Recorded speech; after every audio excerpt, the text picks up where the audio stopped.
তুমি চিন্তা করো না, আমি রাতে বাইরে বের হব না।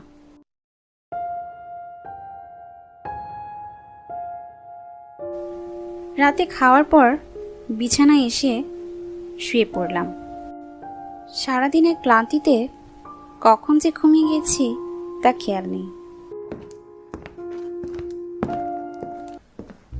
হঠাৎ ঘুম ভাঙল একটা শব্দে।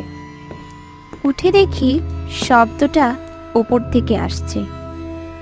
আমি যতটুকু জানি উপরতলায় কেউ থাকে না, তাহলে কে হাঁটছে এত জোরে জোরে? বেশ কৌতূহল নিয়ে মোমবাতি হাতে নিয়ে ঘরের বাইরে বের হলাম। চারদিকে তাকিয়ে দেখলাম না, কোথাও তো কেউ নেই, আর শব্দটাও শোনা যাচ্ছে না।